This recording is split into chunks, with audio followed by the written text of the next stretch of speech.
Hindi mapigilan ni Vincent na sundan ng kanyang mga mata ang bawat kilos ng isang magandang waitress. Type mo ba siya, pre? Why don't you try to approach her? Hindi mo siya makilala kung hindi ka magkusa. Pabulong na wika ni Gawi habang pasimpleng iniikot ang mga mata nito. Alam niya na kung bakit. As usual, baka kasi nasa paligid lang si Tanya. Si Tanya ang babaeng spoiled brat, maldita, iskandalosa, etc. Basta lahat ng mga pangit na ugali, taglay ng babaeng iyon. Palibhasa, solong anak ng mayamang politician na si Governor Mendoza and close family friend ng mga magulang ni Vincent. Kaya naman, hindi nakapagtatakang ipinagkasundo si Vincent na ipakasal sa unika iha na anak ng mga Mendoza na walang iba kundi si Tanya. Wala si Tanya, pre. Kaya go na. Huwag kang mag-alala. Ako ang bahalang humarang kay Tanya kapag pumarito siya. Utos pa ng konsentidor niyang kaibigan sabay tula kay Vincent. Dahilan para mapilitang lumapit sa dalagang kanina pa niya tinitingnan. Nagulat si Glyza sa biglang pagsulpot ni Vincent sa harap niya. Kamuntikan patuloy itong nasubsob sa dalaga. Buti na lang at nakapagpreno pa ang paa ng lalaki. Nauutal itong bumabati sa dalaga habang hindi makaapuhap ng tamang salita kung bakit siya biglang naparoon. Dahil para sa mga waiter at waitress lang naman ang lugar na iyon. Juice please.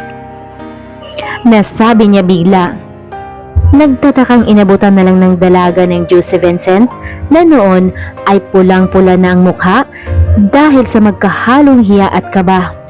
Pero sulit naman dahil tagumpay niyang nakuha ang pangalan at number ng dalaga na siyang labis na ikinatuwa ng kaibigan niyang si Gary. Alam ng mga barkada ni Vincent ang tungkol sa fixed wedding nito kay Tanya. Kung kaya, sobrang naawa sila sa kaibigan. Ngayon pa lang, nakikita na nila ang magiging future life ni Vincent kasama ang magiging asawa nitong si Tanya na sobrang sama ang ugali. 19 years old lang si Glyza noong nag-umpisa siyang magtrabaho. Gusto sana niyang magpatuloy ng college pero talagang hindi na kaya ng kanyang nanay. Magkano lang bang kinikita ng isang labandera? Kulang pa nga pang tuso sa pang-araw-araw nilang pangangailangan. Kaya naman, napilitan siyang magtrabaho na lang para kahit papaano makapagpahinga naman ang nanay Nora niya sa paglalabada. Hindi man niya narinig ang kanyang nanay na nagrereklamo pero batid niyang pagod na rin ito sa paglalabada. Kaya naman, hindi siya nag-alinlangang tanggapin noong inaya siya ng kanyang kaibigang magtrabaho sa Manila bilang waitress sa isang catering restaurant. Ito na ang pagkakataon niya para makatapak sa Manila at mahanap ang kanyang ama. Tutol ang kanyang nanay Nora na lumuwas siya. Alam ng kanyang ina kung ano ang tunay niyang pakay. Natatakot si Aling Nora na masaktan ng kanyang anak katulad kung paano siya sinaktan ng pamilya ni Arturo noon. Ngunit buo na ang loob ni Glyza. Wala siyang balak na manggulo. Nais lang niyang makita ang kanyang ama. Yun lang. Mag-iisang taon na si Glyza na nagtatrabaho bilang waitress. Subalit, bigo pa rin siyang makita ang kanyang ama na si Governor Arturo Mendoza. Hindi naman niya gustong magpakilala sa ama or humingi ng anumang sustento. Ang nais niya lang na makita ang ama na siyang dahilan kung bakit siya nabuo. Halos nawala na ng pag-asa si Glyza. Kung ito man ang kagustuhan ni Lord, then okay lang. After all, hindi naman niya kailangan ng ama. Ngayon pa ba na kaya niya lang mabuhay at buhayin ang kanyang ina? Sa isip ng dalaga. Ilang linggo nang kinalimutan ni Glyza ang tungkol sa kanyang ama. Mabuti pang mag-focus na lang siya sa kanyang trabaho at i-enjoy ito. Ngunit kung kailan nahanda na siyang kalimutan, saka pa dumating ang magandang pagkakataon. Ang restaurant nila ang napili para mag-cater sa gaganaping debut party na nag-iisang anak ng kagalang-galang na Governor Mendoza. Ang lalaki na matagal nang pinanabikang makita ni Glyza. Sobrang laki ang pasasalamat ng dalaga na isa siya sa napiling maging waitress sa debut party ng unika iha nitong anak na si Tanya. Ang hindi alam ng lahat, siya din naman anak ng gobernador. Kaya lang, abandonadong anak ng kagalang-galang nilang gobernador. Masaya si Glyza dahil sa wakas, makikita na rin niya ang kanyang ama at ang kanyang bunsong kapatid na si Tanya. Nalulula si Glyza nang makarating sa napakagandang mansyon ng gobernador. Tunay ngang sobrang yaman ng angkan ng kanyang ama. Subalit hanggang paghanga lang siya dahil hindi mangyari na magiging party siya sa pamilyang ito. Okay ka lang, Glyz? Tanong ni Sarah. Nahahalata kasi ang pagkabalisa niya kanina pa. Na-excite kasi siya na makita ang ama. Okay lang ako, Sarah. Medyo sumakit lang ang pako. Kanina pa kasi tayo nakatayo eh. Pagdadahilan niya na sanay paniwalaan ni Sarah. Sus, ikaw pa? Parang hindi ka naman sanay nakatayo eh. Di ba nga? Minsan 12 hours pa nga tayo nakatayong straight sa restaurant eh. Tugon ni Sarah. Oo nga naman, sanay naman talaga siyang nakatayo eh. Hindi na siya nagsalita pa para hindi na humaba pa ang usapan. Mabuti na lang, naging busy na uli sila. Marami na kasi nag-request ng juice at sweets dahil unti-unti nang nagsidatingan ang mga bisita.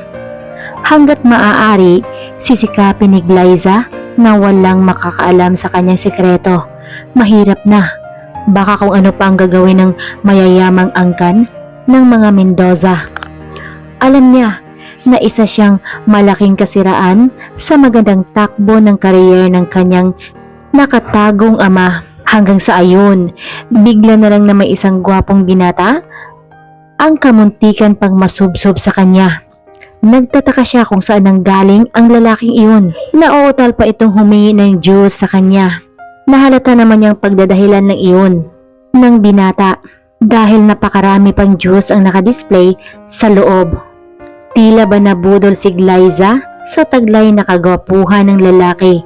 Bigla siyang nawala sa matinong pag-iisip. Naibigay niya ang kanyang pangalan at number sa lalaking hindi niya kilala. Ang tanga mo, Glyza. Ang laki mong tanga. Kastigo pa niya sa kanyang sarili. Anyway, hindi naman siya umaasang magseryoso ang lalaking iyon. At saka, sino lang ba siya para pag-aksayahan ng panahon ng isang gwapo at mayamang lalaki? Naitanong niya sa kanyang sarili. Siguradong ginugood time lang siya ng lalaking iyon. Ang daming mga magagandang dalaga at mga mayayaman pa na makikita sa paligid. Kung kaya, kaagad niyang iwinaglit sa isip niya ang gwapong lalaki. Beside, wala pa siyang panahon sa mga relasyon na yan. Ang bata pa niya at ang dami pa niyang kailangang gawin sa buhay. Samantala, determinado si Vincent na mapasagot si Glyza. Hindi siya nag-aksaya ng panahon.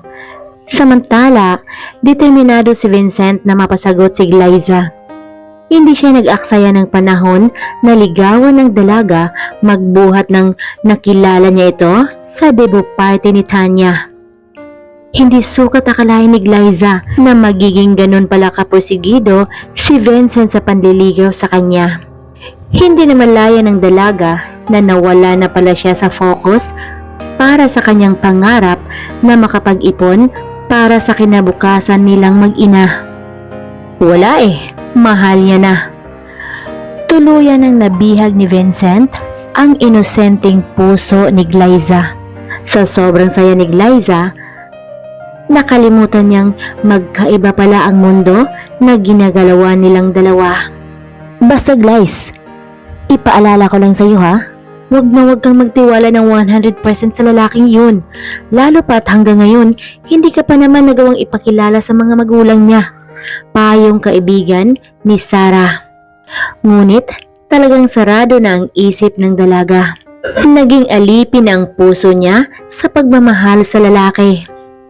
Isang araw, habang abala ang mga waitress sa pagliligpit, isang babae ang biglang dumating. Taglay nito ang hindi may pentang itsura dahil sa sobrang galit. Nang walang sabi-sabing sinugod nito si Glyza. It was Tanya. Pinagsasampal, sinipa, at kung ano-ano pang ginawa nito sa dalaga. Hindi nakagalaw si Glyza at wala rin naman siyang balak na gumanti sa bunso niyang kapatid. Yes, bunsong kapatid ni Glyza, si Tanya. Ngunit siya lang ang nakakaalam. Kaya naman, hinahayaan niya lang si Tanya na bugbugin siya.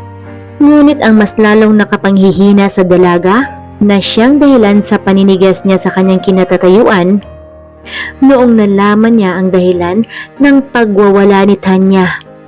Lalo pa siyang nawala sa ulirat dahil sa sobrang pagkagulat. Hindi maari, bulong niya sa sarili. Hindi siya makapaniwalang all this time, pinaikot lang pala siya ni Vincent. Lalo pa siyang nanlulumo nung nalaman niyang buntis si Tanya at syempre si Vincent ang ama. Paano ang gagawin niya ngayon? Gayong siya din naman, buntis din. Oo, buntis siya. Ngunit hindi pa alam ni Vincent. Nagtamo ng maraming pasa si Glyza, lalo na sa kanyang mukha na siyang pinuruhan talaga ni Tanya. Hindi siya lumaban dahil bukod sa kapatid niya ito, pareho din silang mga buntis. Ngunit sa kabila noon, si Glyza pa ang idinimanda ni Tanya. Biruin mo, siya na nga ang nabugbog, siya pa ang nadimanda. Sa kasamaang palad, simula noong araw na nangyari ang gulo sa pagitan ni Glyza at Tanya, yun din ang araw ng paglalaho ni Vincent. Basta na lang ito naglaho at hindi niya na makontak. Ganun na lang ang pagkagulat ni Glyza nang magkita sila ni Vincent sa loob ng fiscal's office. Ano ang ibig sabihin nito, Vincent? Mahinahong tanong ng dalaga na noon ay nag-umpisa ng manubig ang mga mata nito. Si Vincent ang tumatayong witness laban kay Glyza sa pananakit umano kay Tanya, na siyang dahilan kung bakit nalaglag ang bata na pinagbubuntis ni Tanya. Sigurado ka ba, Vincent? Sigurado kang gusto mo akong ipakulong sa kasalanang hindi ko ginawa? Humihikbing tanong ng dalaga sa lalaking mahal niya. Ang lalaking pinagkatiwalaan niya sa kanyang buhay. Ang lalaking inaakala niyang magligtas sa kanya ay siya pala ang lalaking magdala sa kanya sa madilim na kulungan. Nagbibingi-bingian si Vincent. Hindi niya pinakikinggan o mas tamang sabihing hindi siya naniniwala sa mga paliwanag ni Glyza.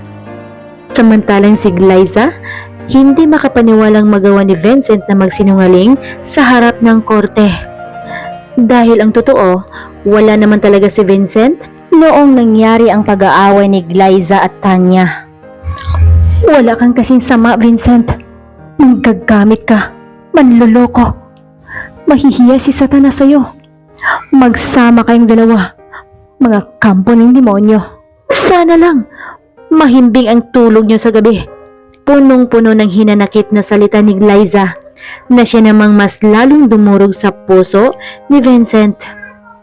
Kung alam lang ni Glyza ang katotohanan sa isip ni Vincent, ginawa ni Vincent ang lahat ng kasinungalingan laban kay Glyza para maligtas ang dalaga. Kapalit ng pagtistigo ni Vincent laban sa babaeng mahal niya ay ang kaligtasan ng buhay nito. Maalalang nakunan daw si Tanya dahil sa pananakit ni Glyza.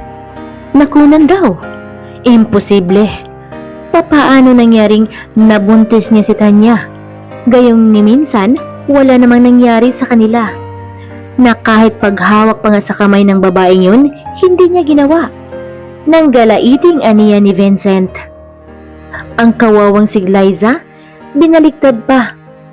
Nang walang hiyang mag-inang Miranda at Tanya. Si Glyza na nga ang nabugbog, si Glyza pa ang nakulong. Na kahit si Vincent, hindi kayang tingnan ang mga pasa at galos sa mukha ng kanyang nobya. Doon pa lang, Isang malinaw na palatandaan na kayang-kaya nilang patayin si Glyza nang walang kahirap-hirap. Dasal na lang ni Vincent na sana'y pakinggan siya ng dalaga balang araw sa oras na magpapaliwanag na siya.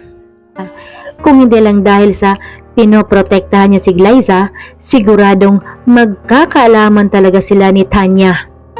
Nalaman ng mga magulang ni Vincent kung ano ang pinagdaanan ng kanilang anak ngayon. Abot-abot ang paghingi ng tawad ng parents niya. Kung hindi lang sana nila ipinagkasundo ang kanilang anak sa spoiled brat na anak ng gobernur, hindi sana mararanasan ng kanilang anak ang ganitong uri ng trauma. Hindi si Governor Mendoza, kundi ang asawa nitong si Miranda ang gumawa ng lahat ng kahayupan laban sa kawawang dalaga na si Glyza. Ang mag-inang mata pobre ang siyang sumisira sa magandang record ng gobernur. Walang kamalay-malay ang gobernur na unti-unti na palang inaanay ang matibay niyang pamamahay. Hindi mapigilan ang pagpatak ng mga masaganang luha sa mga mata ng kawawang dalaga nang sumalubong sa kanya isang umaga ang napakagandang balita. Malaya na siya. Naging palaisipan para kay Glyza kung sino man ang taong tumulong sa kanya para makalabas sa kulungan. Ngunit kung sino man siya, salamat sa taong iyon. Tatanawin niya itong utang na loob hanggang sa kahuli-hulihan niyang hininga. Ganun na lang na walang bigla ang sayang nadarama niya nang makita ang taong naglabas sa kanya sa kulungan. Vincent. Naotal niyang bulong sa sarili. Nanaginip ba siya? Pero hindi Si Vincent talaga. Si Vincent talaga ang nakita niya kasama ang mga magulang nito. So, ang pamilya pala ni Vincent ang tumulong sa kanya para siya makalaya. Gusto niyang bawiin ang pinangako niya ngayon lang. Gusto niyang bawiin ang nasabi niyang pagpapasalamat sa taong naglabas sa kanya sa kulungan.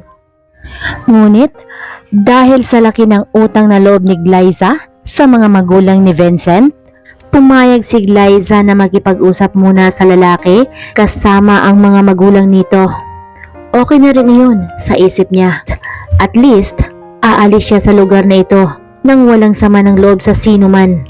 Kulang na lang lumuhod na si Vincent sa pagmamakaawa kay Glyza na sana'y maintindihan siya neto. Na sana'y mapapatawad siya ng nobya sa kabila ng ginawa niya.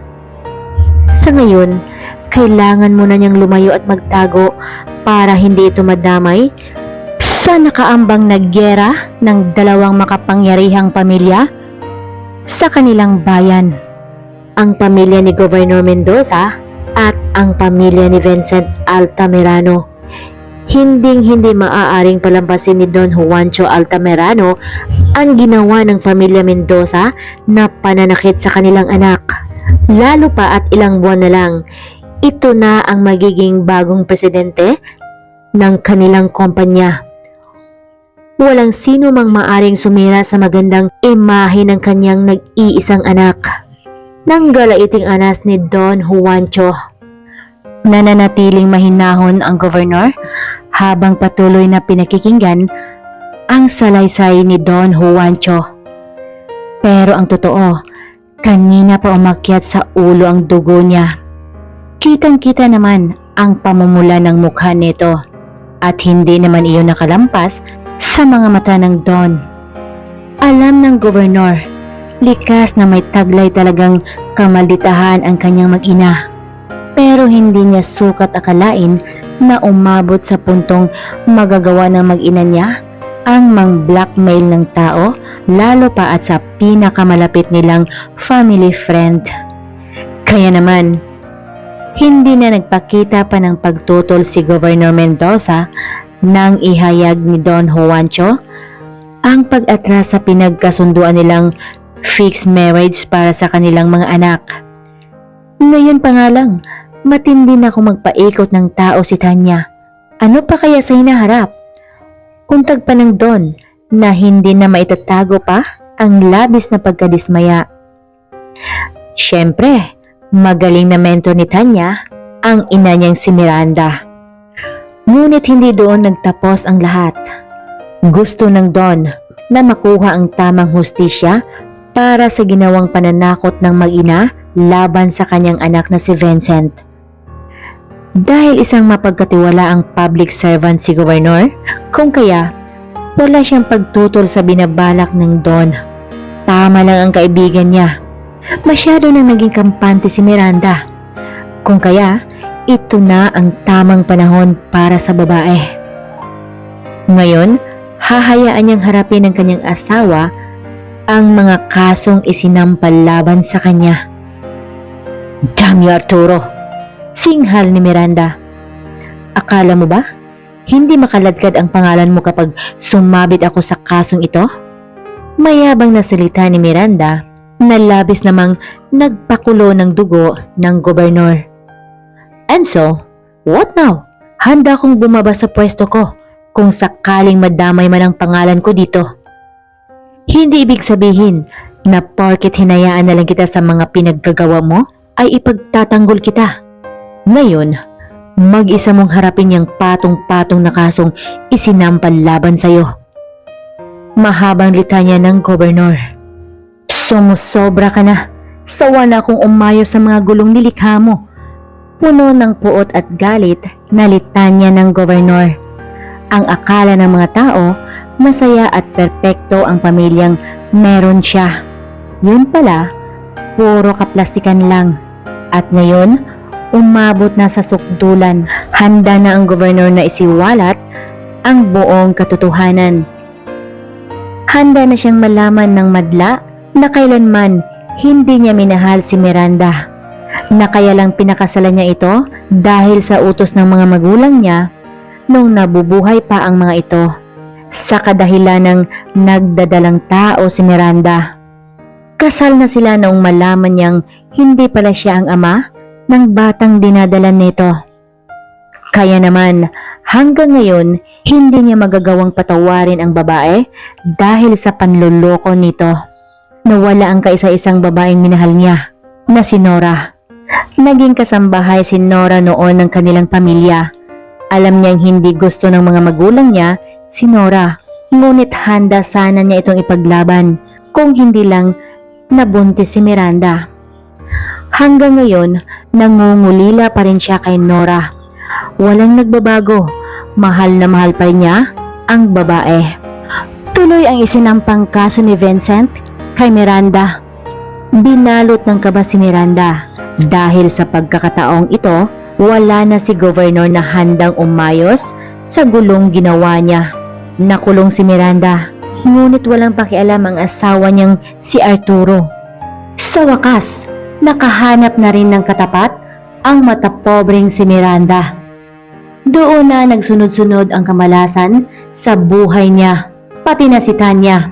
Lakas ng loob na isiniwalat ni Gobernador ang katotohanan na si Tanya ay hindi niya anak. Anak ito ni Miranda sa ibang lalaki. Nagtrending ang balita na iyon sa buong bayan at tumagal ng ilang linggo. At ngayon, sumadsad na sa lupa ang mapagmataas na si Tanya. Na kahit mga barkada niya noon, tinalikuran na rin siya. Muli na namang ginulat ang madla nang biglang isang umaga, ipinakilala ni Gobernador ang tunay niyang mag-ina.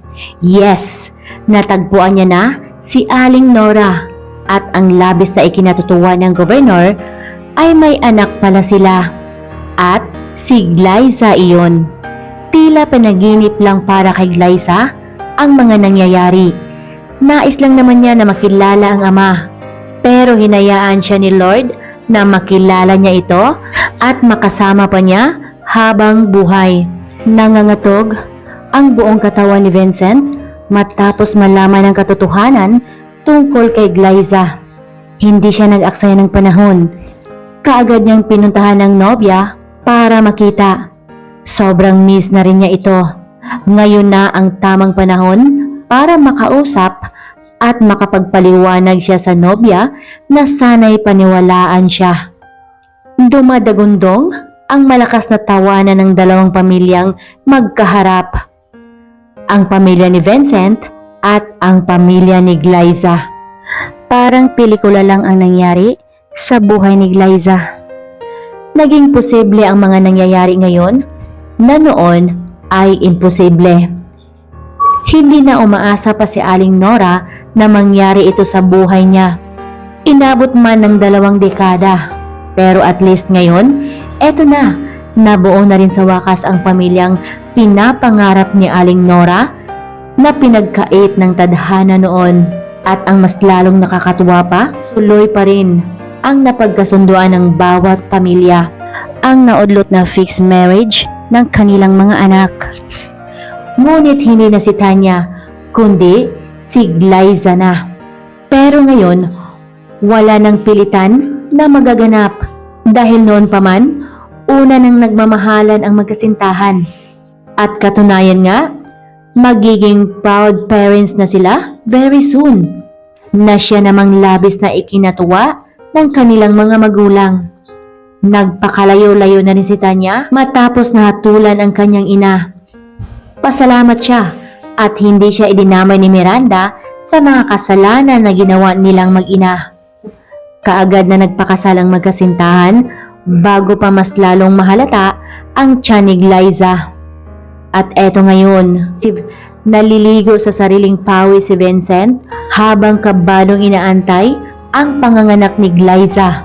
Napakalawak ang mga ngiting nasisilayan sa mukha ng lalaki nang una niyang napakinggan ang maliit na boses ng kanyang anak na umiiyak.